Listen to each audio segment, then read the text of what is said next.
Seigneur notre Dieu, par la passion du Christ, tu as détruit la mort, héritée du premier péché, la mort qui tenait l'humanité sous sa loi.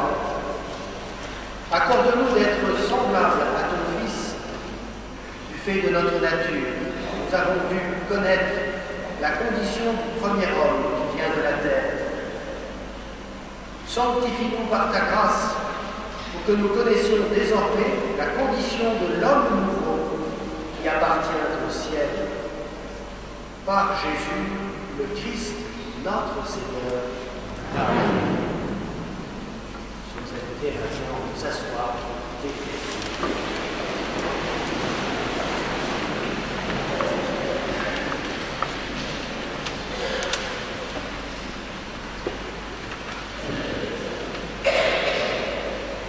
Lecture du livre du prophète Isaïe. Mon serviteur réussira, dit le Seigneur. Il montera, il s'élèvera, il sera exalté.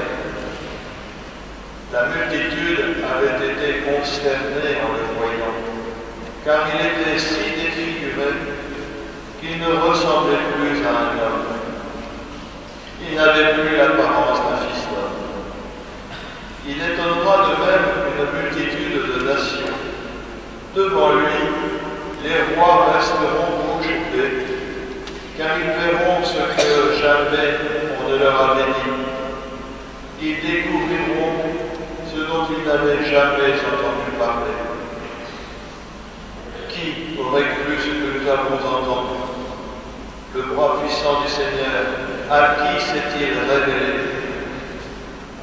Devant lui, le serviteur a poussé comme une plante chétive, une racine dans une terre aride. Il était sans apparence ni beauté qui attire nos regards. Son aspect n'avait rien pour nous plaire. Méprisé, abandonné des hommes, homme de douleur, familier de la souffrance, il était pareil à celui devant qui on se voile la face. Et nous l'avons méprisé, compté pour rien. En fait, c'était nos souffrances qu'il portait, nos douleurs dont il était chargé. Et nous pensions qu'il était frappé, meurtri par Dieu, humilié. Or, c'est à cause de nos révoltes qu'il a été transpercé, à cause de nos fautes qu'il a été broyé. Le châtiment qui nous donne la paix a pesé sur lui. Par ses blessures, nous sommes guéris. Nous étions tous errants comme des brebis, chacun suivait son propre chemin. Mais le Seigneur a fait retomber sur lui nos fautes à nous tous. Maltraité, il s'humilie, il n'ouvre pas la bouche. Comme un agneau conduit à l'abattoir, comme une brebis muette devant les tondeurs, il n'ouvre pas la bouche. Arrêté, puis jugé, il a été supprimé. Qui donc s'est inquiété de son sort?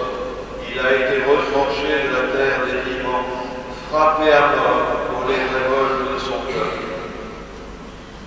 On a placé sa tombe avec les méchants, son tombeau avec les riches, et pourtant, il n'avait pas commis de violence.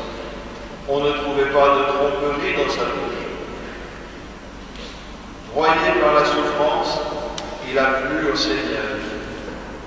S'il remet sa vie en sacrifice de réparation, il verra une descendance, il prolongera ses jours. Par lui, ce qui plaît au Seigneur réussira.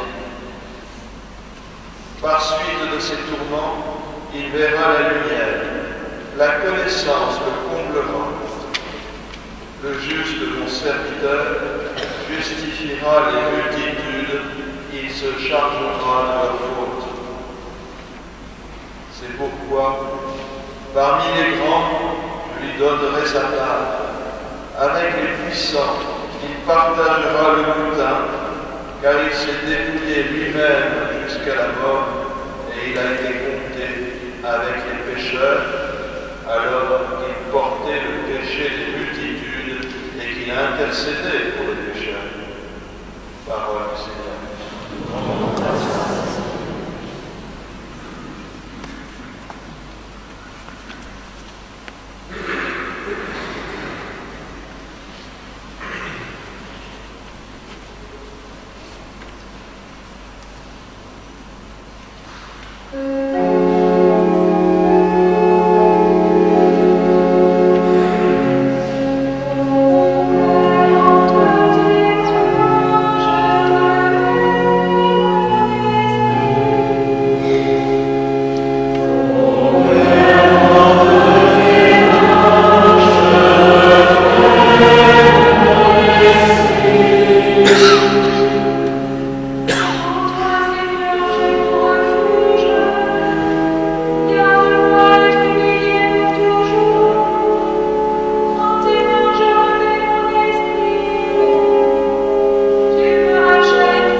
Frères, en Jésus, le Fils de Dieu, nous avons le grand prêtre par excellence, celui qui a traversé les cieux. Tenons donc ferme l'affirmation de notre foi.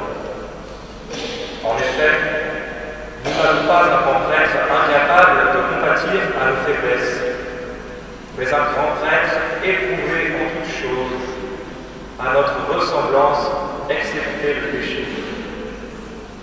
Avançons donc avec assurance vers le trône de la grâce, pour obtenir la miséricorde et recevoir, en temps voulu, la grâce de ce secours. Le Christ, pendant les jours de sa vie dans la chair, offrit, avec le grand cri et dans les larmes, des prières et des supplications à Dieu qui pouvaient le sauver de la mort. Et il fut exaucé en raison de son grand respect. Bien qu'il soit le Fils, il a pris par ses souffrances l'obéissance et, conduit à sa perfection, il est devenu pour tous ceux qui lui obéissent la cause du salut éternel. Parole du Seigneur.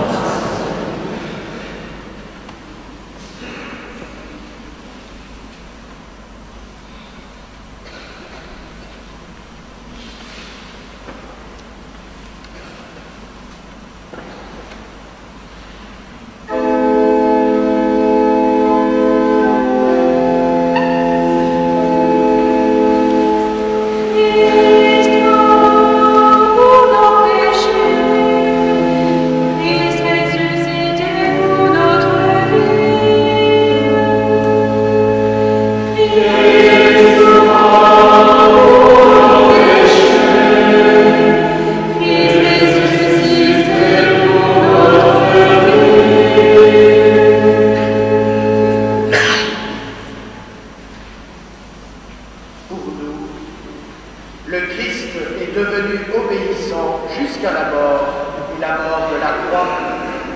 C'est pourquoi Dieu l'a exalté, il l'a doté du nom qui est au-dessus de tout nom.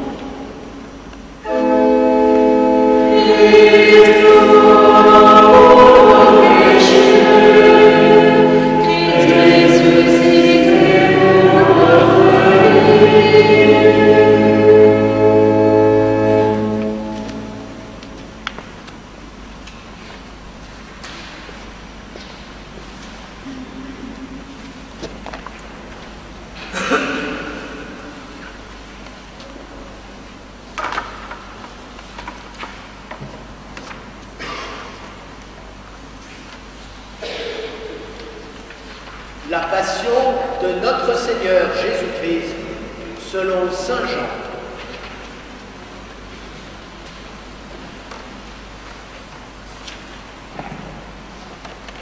En ce temps-là, après le repas, Jésus sortit avec ses disciples et traversa le torrent du Cédron. Il y avait là un jardin dans lequel il entra avec ses disciples.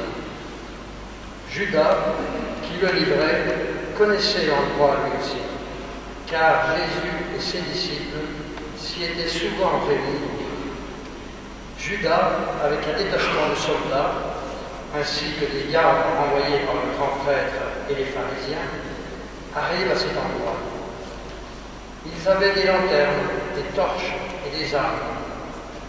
Alors Jésus, sachant tout ce qui allait lui arriver, s'avança et leur dit: Qui cherchez-vous?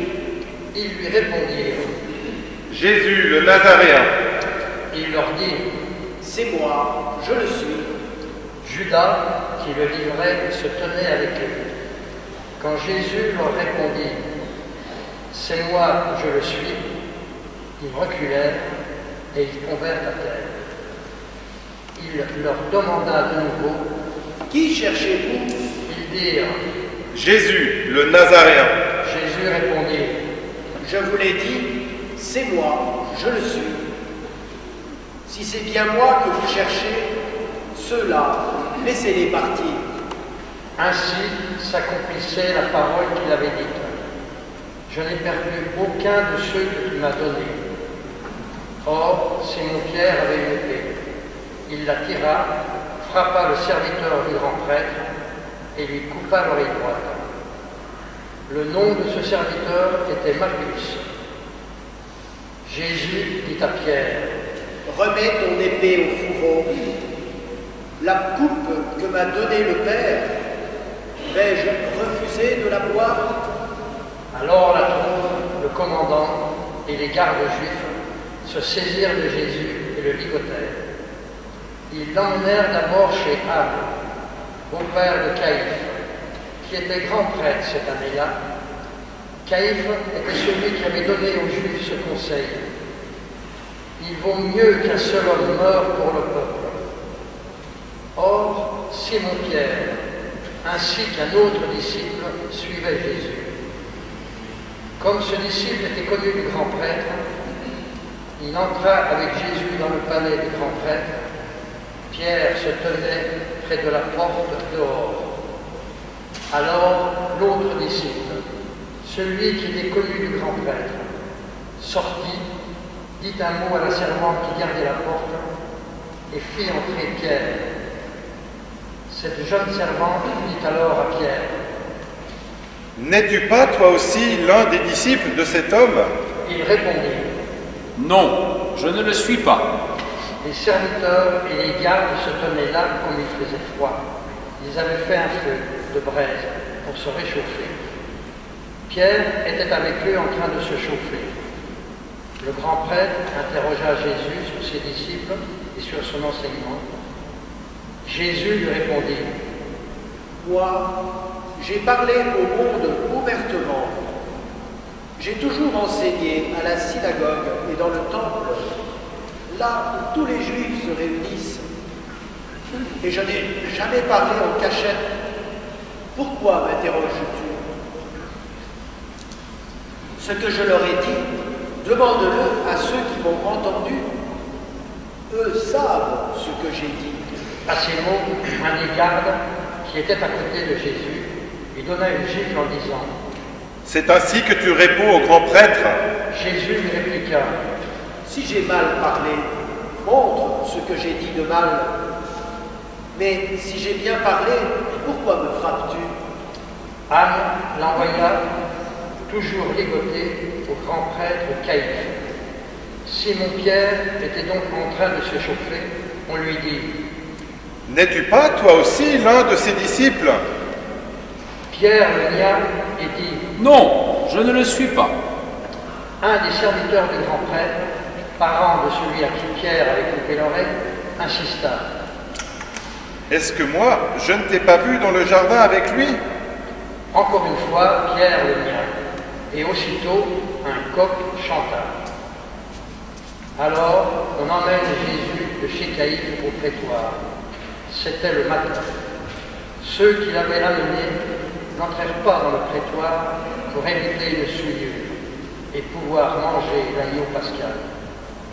Pilate sortit donc à leur rencontre et demanda « Quelle accusation portez-vous contre cet homme? » Ils lui répondirent « S'il n'était pas un malfaiteur, nous ne t'aurions pas livré cet homme. » Pilate leur dit « Prenez-le vous-même et jugez-le suivant votre loi. » Les Juifs lui dirent « Nous n'avons pas le droit de mettre quelqu'un à mort. » Ainsi s'accomplissait la parole que Jésus avait dite pour signifier de quel genre de mort il allait mourir. Alors Pilate rentra dans le prétoire, il appela Jésus et lui dit « Es-tu le roi des Juifs? » Jésus lui demanda « Dis-tu cela de toi-même, ou bien d'autres te l'ont dit à mon sujet ?» Pilate répondit « Est-ce que je suis juif, moi? Ta nation et les grands prêtres t'ont livré à moi. Qu'as-tu donc fait? » Jésus déclara Ma royauté n'est pas de ce monde. Si ma royauté était de ce monde, j'aurais des gardes qui se seraient battus pour que je ne sois pas livré aux Juifs. En fait, ma royauté n'est pas d'ici. Pilate lui dit Alors tu es roi. Jésus répondit C'est toi-même qui dis que je suis roi. Moi, je suis né, je suis venu dans le monde pour ceci, rendre témoignage à la vérité. Quiconque appartient à la vérité, écoute ma voix. Pilate lui dit Qu'est-ce que la vérité? Ayant dit cela, il sortit de nouveau à la rencontre des Juifs et il leur déclara Moi, je ne trouve en lui aucun motif de condamnation. Mais chez vous, c'est la coutume que je vous relâche quelqu'un pour la Pâque. Voulez-vous donc que je vous relâche le roi des Juifs? Alors ils répliquèrent en criant Pas lui, mais Barabbas. Alors, or, ce Barabbas était un bandit. Alors Pilate fit saisir Jésus pour qu'il soit flagellé. Les soldats pressèrent avec des épines une couronne qu'ils lui posèrent sur la tête. Puis, ils le revêtirent d'un manteau pourpre. Ils s'avançaient vers lui et ils disaient « Salut à toi, roi des Juifs !» Et ils le giflaient. Pilate, de nouveau, sortit dehors et leur dit « Voyez, je vous l'amène dehors pour que vous sachiez que je ne trouve en lui aucun motif de condamnation. » Jésus donc sortit dehors, portant la couronne d'épines et le manteau pourpre. Et Pilate leur déclara « Voici l'homme !»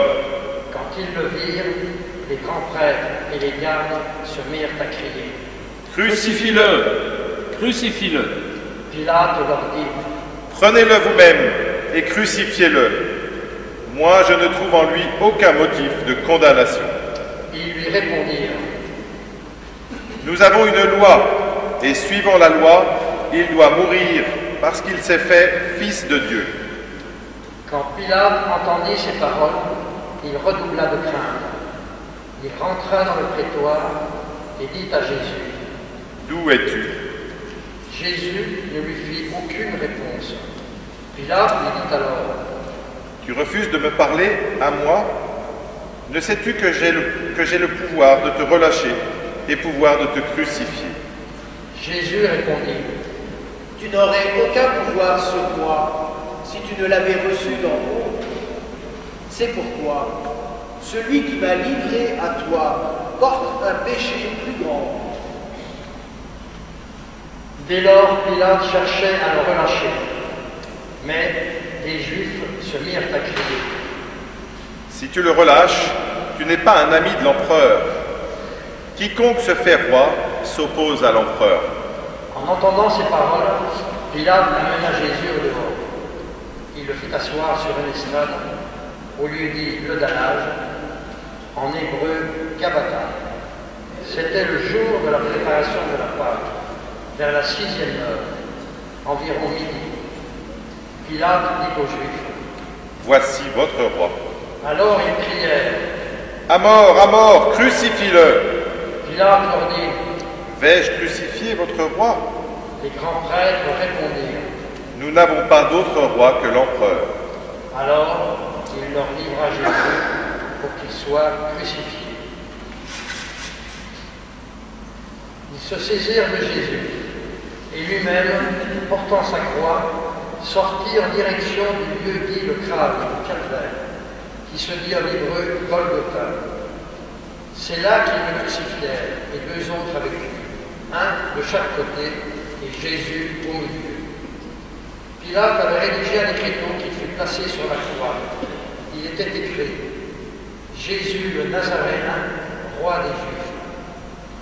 Beaucoup de Juifs lurent cet écriteau, parce que l'endroit où on avait crucifié Jésus était proche de la ville, et que c'était écrit en hébreu, en latin et en grec. Alors les grands prêtres des Juifs dirent à Pilate, « N'écris pas roi des Juifs, mais cet homme a dit « Je suis le roi des Juifs ». Pilate répondit, Ce que j'ai écrit, je l'ai écrit. quand les soldats eurent crucifié Jésus, ils prirent ses habits, ils en firent 4 parts, une pour chaque soldat. Ils prirent aussi la tunique. C'était une tunique sans couture, tissée tout d'une pièce de haut en bas. Alors ils se dirent entre eux, Ne la déchirons pas, désignons par le sort celui qui l'aura. ainsi s'accomplissait la parole de l'Écriture. Et ils se sont partagés les habits, ils ont tiré au sort les vêtements. C'est bien ce que firent les soldats. Or, près de la croix de Jésus se tenait sa mère et la sœur de sa mère, Marie, femme de Cléophas, et Marie-Madeleine. Jésus, voyant sa mère et près d'elle le disciple qu'il aimait, dit à sa mère, « Femme, voici ton fils. » Puis il dit au disciple, « Voici ta mère. » et à partir de cette heure-là, le disciple l'a pris chez lui. Après cela, sachant que tout désormais était achevé, pour que l'écriture s'accomplisse jusqu'au bout, Jésus dit, « J'ai soif. » Il y avait là un récipient plein d'une boisson vinaigrée. On fixa donc une éponge remplie de ce vinaigre à une branche d'hysope, et on l'approcha de sa bouche. Quand il eut pris le vinaigre, Jésus dit, « Tout est accompli. » puis, inclinant la tête, il remit l'esprit.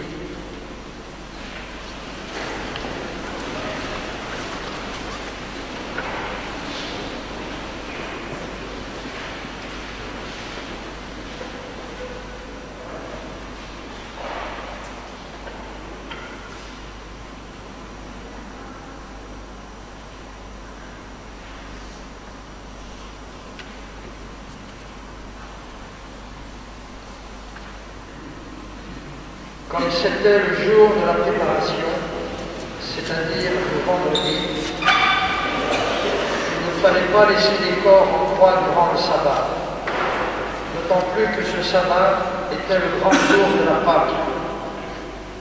Aussi, les Juifs demandèrent à Pilate qu'on enlève les corps après leur avoir brisé les jambes. Les soldats allèrent donc briser les jambes du premier, puis de l'autre homme crucifié avec Jésus.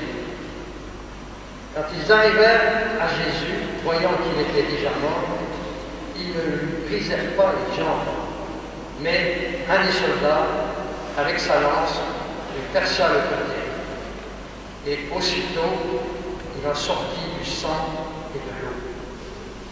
Celui qui a vu rend témoignage, et son témoignage est véridique.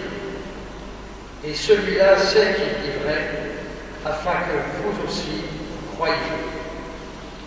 Cela, en effet, arriva pour que s'accomplisse l'Écriture. Aucun de ces os ne sera brisé. Un autre passage de l'Écriture dit encore: ils lèveront les yeux vers celui qu'ils ont transpercé. Après cela, Joseph d'Arimathie, qui était disciple de Jésus, mais en secret par crainte des Juifs, demanda à Pilate de pouvoir enlever le corps de Jésus. Et Pilate le permit. Joseph vint donc enlever le corps de Jésus. Nicodème, celui qui au début était venu trouver Jésus pendant la nuit, vint lui aussi. Il apportait un mélange de myrrhe et d'aloès, pesant environ 100 livres. Ils prirent donc le corps de Jésus, qu'ils lièrent de linge, en employant les aromates, selon la coutume juive, d'ensevelir les morts. À l'endroit où Jésus avait été crucifié, il y avait un jardin, et dans ce jardin, un tombeau neuf, dans lequel on n'avait encore déposé personne. À cause de la préparation de la Pâque juive, et comme ce tombeau était proche, c'est là qu'ils déposèrent Jésus. Acclamons la parole de Dieu.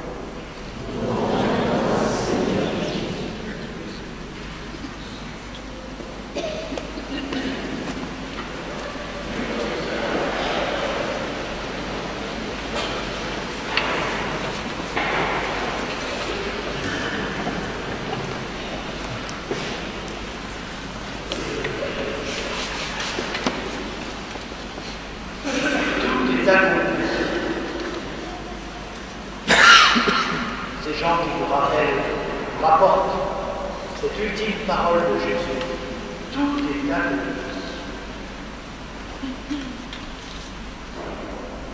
Frères et sœurs,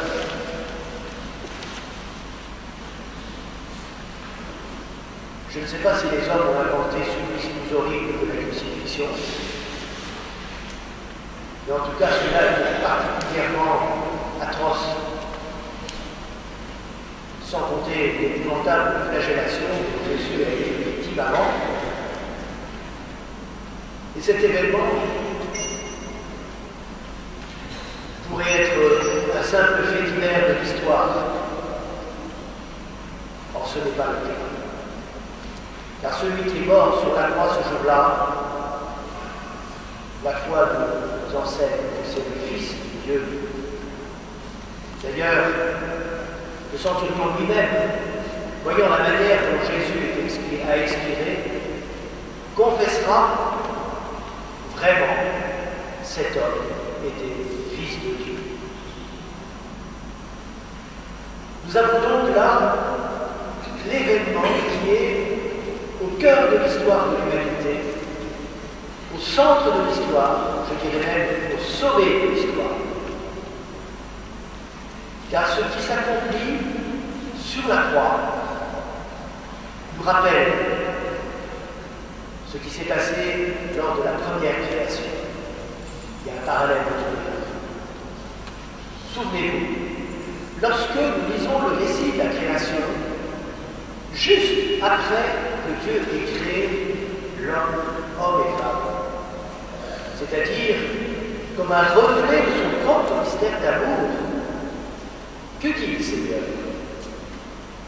Dieu vit tout ce qu'il avait fait, et cela était très bon.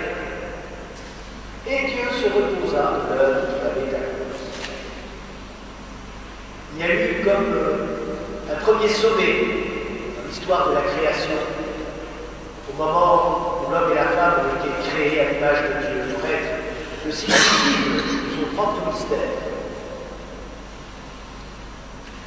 Nous savons malheureusement que le péché est venu casser, abîmer ce merveilleux projet initial de Dieu. Et il va falloir que le Seigneur reprenne sa création. Depuis la racine de l'homme, il va tout reprendre. Vous savez qu'à l'origine, le texte nous dit que l'Esprit de Dieu planait sur les eaux. Et lorsque Jésus va entamer sa vie publique, l'Esprit de Dieu va planer sur les eaux du Jourdain, au-dessus de son humanité, en laquelle s'accomplit, s'initie cette restauration de la création abîmée par le péché. Et Jésus va épouser en toute notre vie humaine, à l'exception justement du péché. Sauf que, au terme de sa vie, Jésus va se faire pécher pour nous. Il va se charger du péché de l'humanité. Non pas du péché de quelques-uns, de ceux qui l'ont tué, mais des péchés de l'humanité depuis l'origine du monde, jusqu'à la fin des temps. Nous ne savons pas combien de milliers d'années l'histoire durera encore. Or, Jésus n'a pas pris une demi-mesure. Il s'est vraiment chargé du péché de toute l'humanité. Et lorsque nous voyons aujourd'hui les horreurs se produire dans le monde, eh bien, nous pouvons penser, dans notre prière, que Jésus a pris cela sur lui. Ce péché aussi, il l'a porté. D'ailleurs, frères et sœurs, qu'il soit horrible, qu'il soit petit, comme on sait en faire quand on est enfant, le péché, c'est toujours terrible. C'est toujours terrible parce que ça nous sépare, ou ça détruit en nous quelque chose de cet amour de Dieu. Ça nous défigure. Et d'ailleurs, la conséquence naturelle du péché, ce serait une destruction. Dieu n'a pas agi ainsi. Dieu reprend sa création en assumant justement les conséquences du péché. Il le fait sur la croix d'une manière totale. Et nous l'avons entendu dans cette admirable première lecture, 4e chant du serviteur souffrant. Ce chant d'Isaïe, écrit plusieurs siècles avant la venue de Jésus, où il nous le décrit comme celui qui se fait l'agneau, la brebis muette devant les tondeurs, celui qui est quasi insignifiant, il a poussé comme une plante chétive, une racine dans une terre aride, il n'a pas apparence ni beauté pour attirer le regard, même si c'était quand même le plus beau des enfants des hommes. On va le reprocher, le séducteur des fous. Mais tellement humble ce Jésus. Et je pense que c'est encore ça qui était plus séduisant dans lui. C'était son humilité. Y a-t-il, à l'époque où Jésus était sur les routes de Palestine, quelques malades, quelques pécheurs, quelques lépreux, aveugles, sourds, muets, boiteux, qui ont eu peur de s'approcher de lui?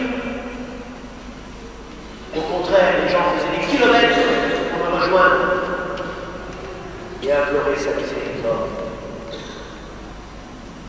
Implorer sa miséricorde. En Jésus, donc, toute la création est reprise. Est-ce que nous avons conscience que nous sommes en lui?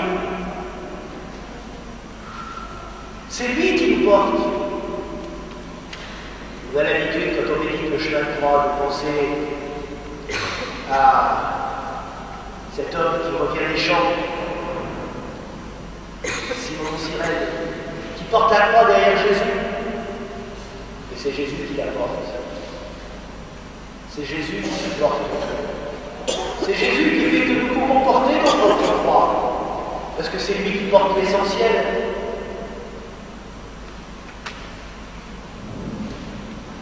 Oui, frères et sœurs, cet événement qui s'est produit il y a 2000 ans est le cœur de l'histoire. Et merveilleusement, les bras de la croix vont montrer cela. D'abord, la croix est plantée en terre. Jésus est le Fils de Dieu. Il est descendu des cieux. Comme on l'entend dans la lettre aux Philippiens, il s'est abaissé, devenant homme, aller plus bas encore, se faisant obéissant jusqu'à la mort, et à la mort de la croix. Et c'est pourquoi Dieu l'a exalté, c'est-à-dire élevé au plus haut des cieux. Jésus, le Fils, fait chair, est descendu au-dessous de l'humanité.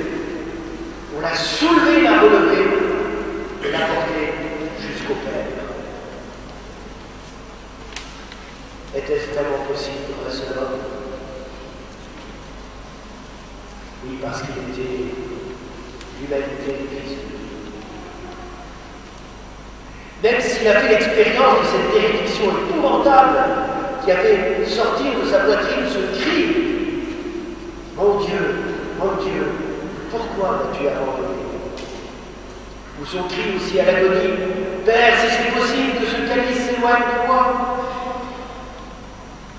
Mais parce qu'il a fait en tout la volonté du Père, qu'il a été heureux. Alors, à cause de sa piété, il a été exalté, relevé. Et avec lui, frères et sœurs, c'est l'humanité entière qui est relevée. C'est la création entière qui est restaurée, qui retrouve son sens, sa raison d'être. Le chemin de la vie est réouvert. Nous-mêmes qui avons été baptisés, plongés dans la mort et la résurrection de Christ, est-ce que nous avons conscience de ce qu'il a fait pour nous? Est-ce que nous avons conscience d'être des êtres nouveaux, ressuscités avec lui, appelés à une vie nouvelle, appelés à être son humanité de surcroît pour ce monde qui souffre tant, pour cette humanité qui ne connaît pas la mort. Voilà ce à quoi, frères et sœurs, nous sommes appelés lorsque nous contemplons la croix. Nous sommes appelés à nous laisser aspirer par ce que le Christ a fait pour être à notre tour ce qui manifeste l'amour, la miséricorde du Père dans le monde d'aujourd'hui.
Frères et sœurs bien-aimés, entrons maintenant dans cette longue et belle prière universelle que nous sommes invités à faire chaque vendredi saint, présentant à Dieu toutes les intentions de l'Église du monde.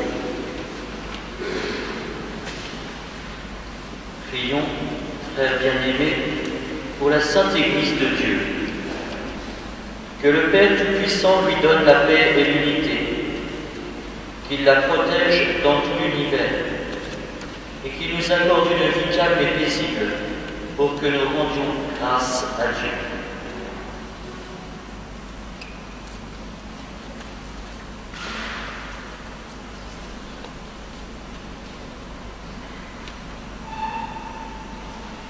Dieu éternel et tout-puissant, dans le Christ, tu as révélé ta gloire à tous les peuples. Protège l'œuvre de ton amour, afin que ton Église, répandue par tout l'univers, demeure inébranlable dans la foi, pour proclamer ton nom. Par Jésus, le Christ, notre Seigneur.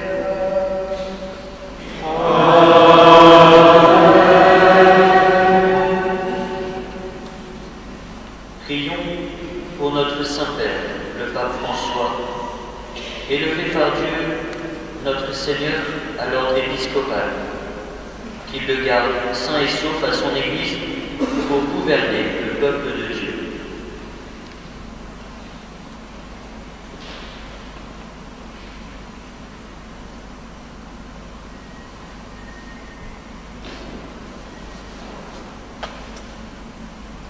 Dieu éternel et tout-puissant, dont la sagesse organise toutes choses, aide écouter notre prière.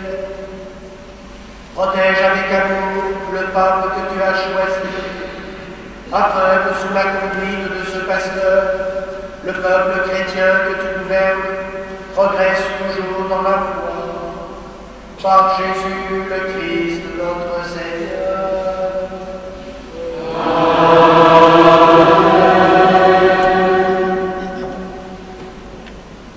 Prions pour notre évêque Benoît, pour les évêques, les prêtres, les diacres, pour tous ceux qui remplissent des ministères dans l'Église et pour l'ensemble du peuple des croyants.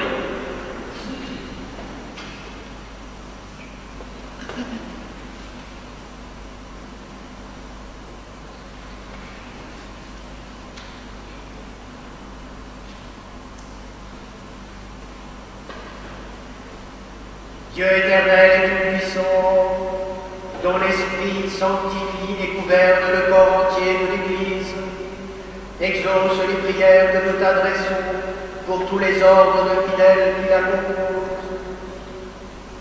Que chacun d'eux, par le don de ta grâce, te serve avec fidélité.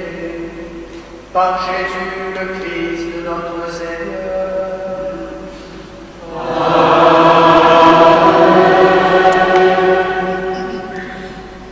Prions pour les catéchumènes. Que Dieu notre Seigneur ouvre leur intelligence et leur cœur et les accueille dans sa miséricorde. Après avoir reçu le pardon de tous leurs péchés par le bain de la naissance nouvelle, qu'ils soient incorporés à notre Seigneur Jésus-Christ.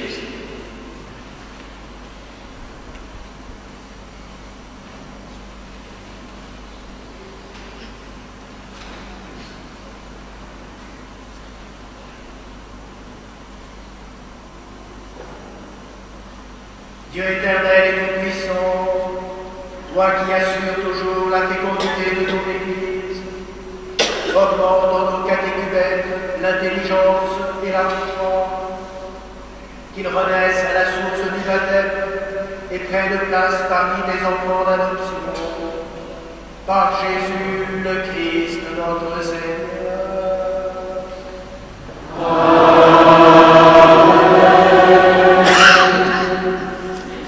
Pour tous nos frères qui croient en Jésus-Christ et s'efforcent de conformer leur vie à la vérité. Demandons au Seigneur notre Dieu de les rassembler et de les garder dans l'unité de son Église.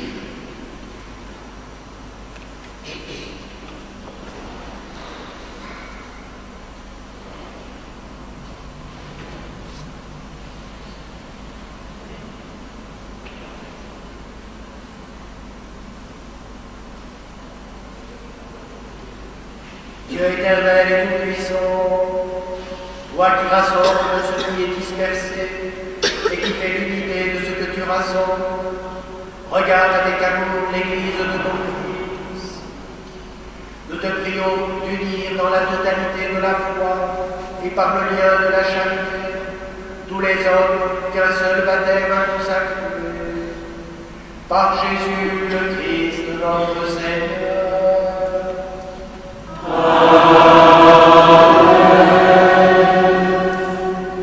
Prions pour les Juifs à qui Dieu a parlé en premier, qu'ils progressent dans l'amour de son nom et la fidélité à son alliance.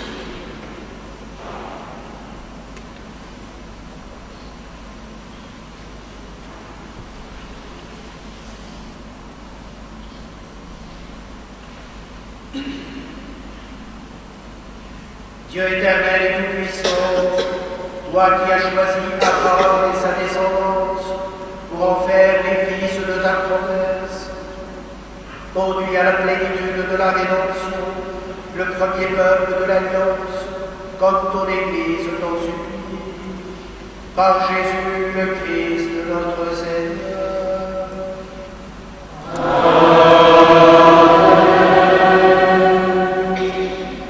Prions pour ceux qui ne croient pas en Jésus-Christ. Demandons qu'à la lumière de l'Esprit Saint, ils soient capables, eux aussi, de s'engager pleinement sur le chemin du salut.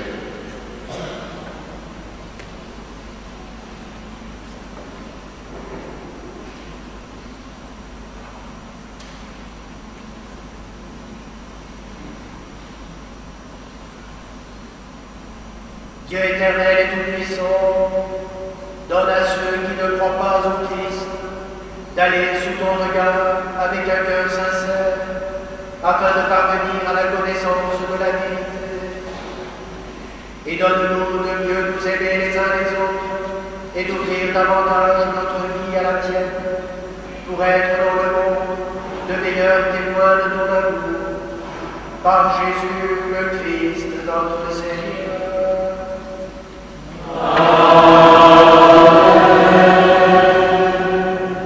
Prions pour ceux qui ne connaissent pas Dieu. Demandons qu'en obéissant à leur conscience, ils parviennent à le reconnaître.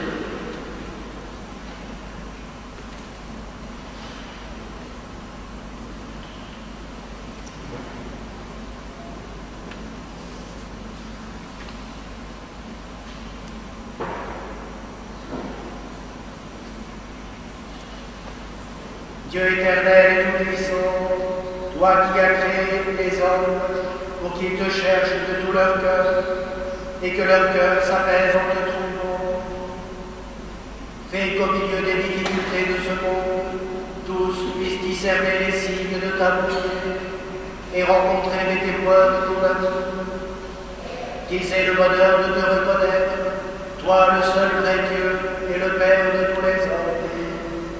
Par Jésus le Christ, notre Seigneur.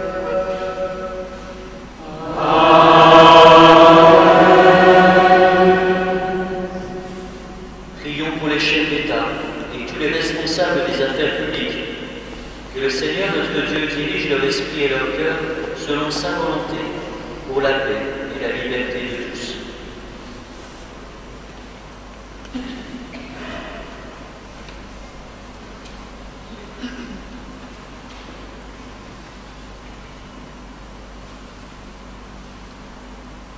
Dieu éternel et tout-puissant, toi qui tiens en ta main le cœur des hommes et garantis les droits des peuples, viens en aide à ceux qui exercent le pouvoir.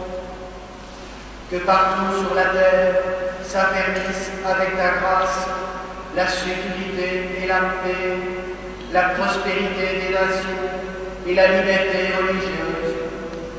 Par Jésus le Christ, notre Seigneur.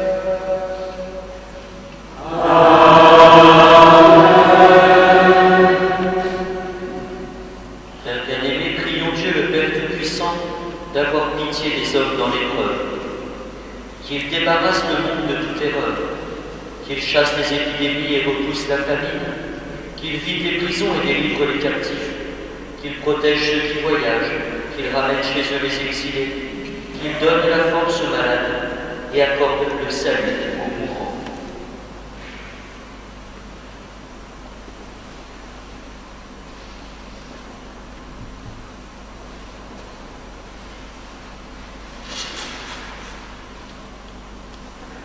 Dieu éternel et tout-puissant, consolation des affligés, force de ceux qui peinent, entends les prières des hommes qui t'appellent, quelle que soit leur souffrance, qu'ils aient la joie de trouver dans leur détresse le secours de ta miséricorde. Par Jésus, le Christ, notre Seigneur.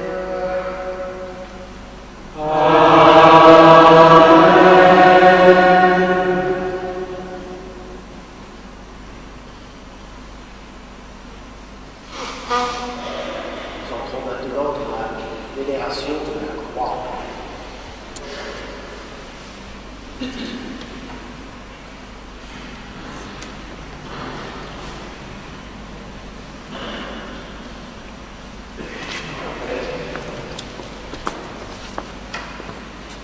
Les célébrants vénéreront la croix en premier avec les serments, et ensuite les enfants de la profession de foi pourront venir en premier, recevront leur croix et vénéreront à leur tour la croix.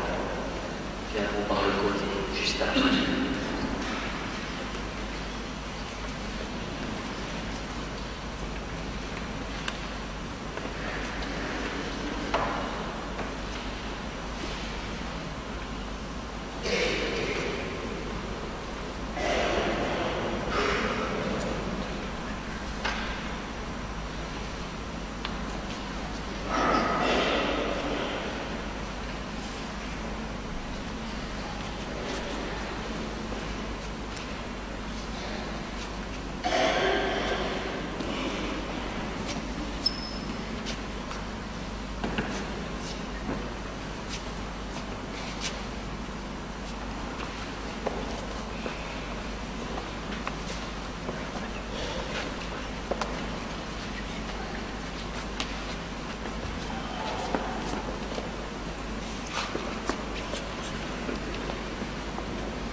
Voici le bois de la croix qui a porté le salut du monde.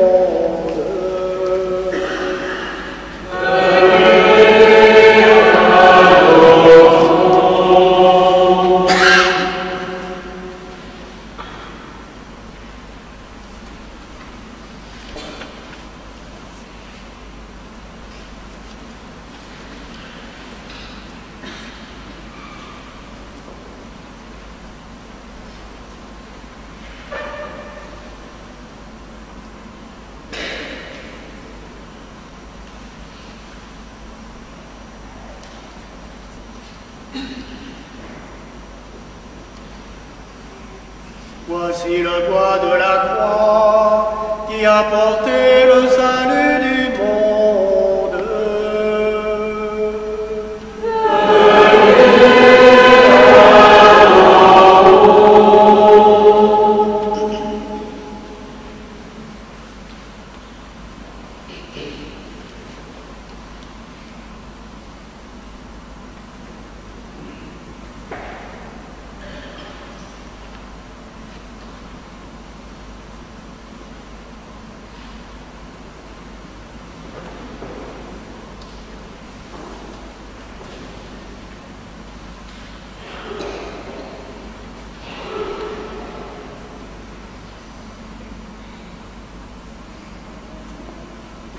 Voici le bois de la croix qui a porté le salut du monde.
Pour la vénération de la croix, nous sommes invités à nous avancer dans l'allée centrale sur 2 colonnes.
Comme nous l'avons appris du Sauveur et selon son commandement, nous osons dire: Notre Père qui es aux cieux, que ton nom soit sanctifié, que ton règne vienne, que ta volonté soit faite sur la terre comme au ciel. Donne-nous aujourd'hui notre pain de ce jour. Pardonne-nous nos offenses, comme nous pardonnons aussi à ceux qui nous ont offensés. Et ne nous soumets pas à la tentation, mais délivre-nous du mal. Délivre-nous de tout mal, Seigneur, et donne la paix à notre temps. Par ta miséricorde, libère-nous du péché. Rassure-nous devant les épreuves en cette vie, où nous espérons le bonheur que tu promets et l'avènement de Jésus-Christ, notre Sauveur. Car c'est le règne, la puissance et la gloire, pour les siècles des siècles.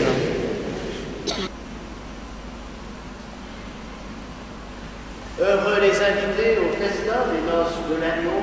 Voici l'agneau de Dieu qui enlève le péché du monde.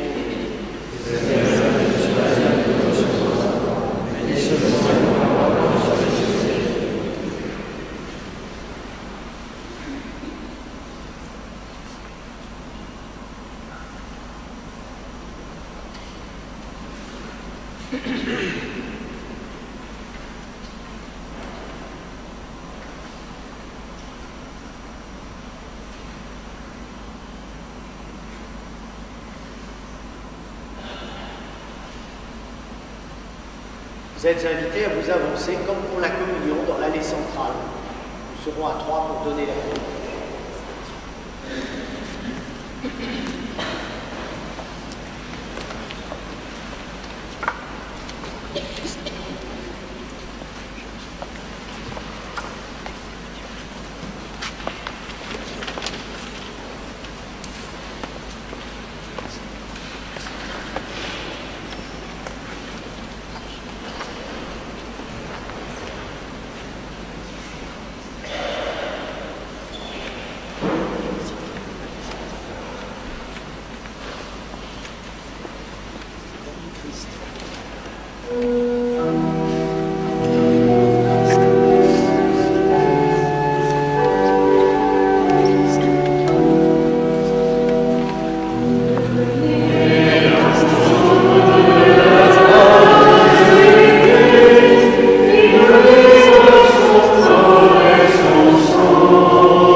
Prions le Seigneur.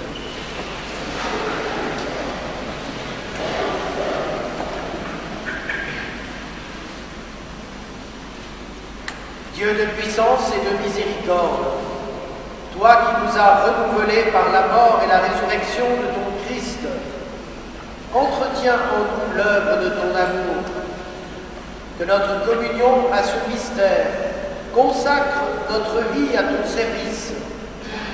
Par Jésus le Christ, notre Seigneur.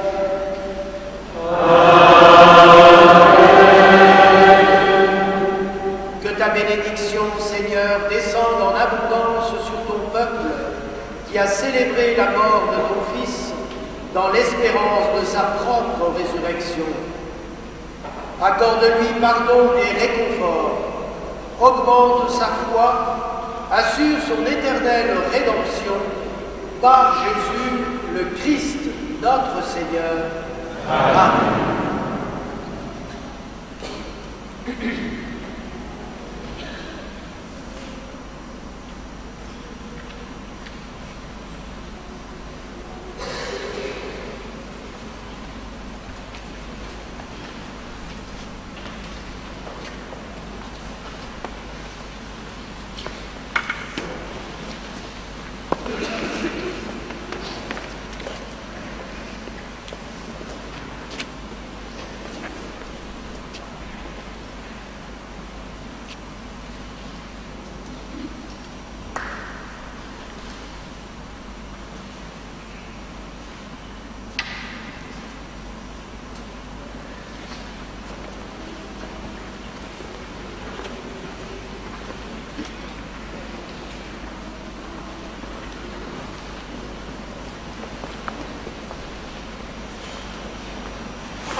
Je vous rappelle notre rendez-vous demain matin à 8h30 pour les laudes, 9h pour le dernier enseignement sur la miséricorde, ensuite permanence de confession et temps de prière silencieuse, et demain soir, nous fêtons la résurrection à 21h à Saint-Vincent avec 3 baptêmes d'adultes.